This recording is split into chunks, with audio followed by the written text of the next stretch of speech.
দেখুন মৌমাছি কীভাবে জড়ো হচ্ছে রস খাওয়ার জন্য, গাছ কাটা যাচ্ছে না। আসসালামু আলাইকুম। দেখুন মৌমাছির জ্বালায় খেজুর গাছ কীভাবে কাটবো ভেবে পাচ্ছি না।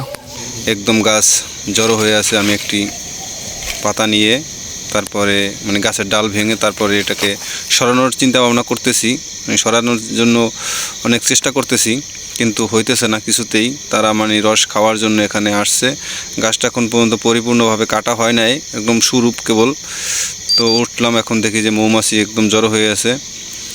আমি তো জানি যে মৌমাছি আসে আরও পরে, আরও 1-1.5 মাস পরে আসে, যে সরিষা ফুলের দিনে আসে আরও কিছুদিন পরে।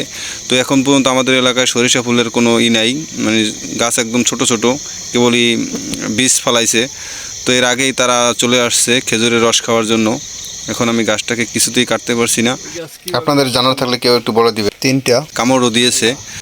তো দেখতে পাচ্ছেন গাইজ, আমি পাতা দিয়ে কিছুতেই সরাতে পারছি না। এই যে দেখেন হাজার হাজার মৌমাছি কীভাবে দেখেন খেজুর গাছের ভিতরে এত মৌমাছি আমার জানা মতে আমি কখনো দেখিনি। আমার বয়সে আমি কখনো দেখিনি এত মৌমাছি খেজুর গাছে পড়ে থাকে রস খাওয়ার জন্য। এই দেখেন সরাই আবার আসে, কিছুতেই সরতেছে না। পরে আমি এই যে কামড় খেয়ে তারপর কি করবো আর, মৌমাছির কামড়ে তো অনেক জ্বালা বিষ। এই যে দেখেন কীভাবে চলে আসছে আবার। আমি মৌমাছি দেখেই উঠছিলাম যে মনে হয় পাতা দিয়ে ঝাড়া দিলে সরে যাবে, কিন্তু আর সরলো না। পরে আমি আস্তে আস্তে গাছ থেকে নেমে গেছি। তো ভিডিওটা কেমন লাগছে সবার কাছে? ভালো লাগলে ভিডিওটা সবাইকে দেখার সুযোগ করে দিবেন। আল্লাহ হাফেজ, সবাই ভালো থাকবেন।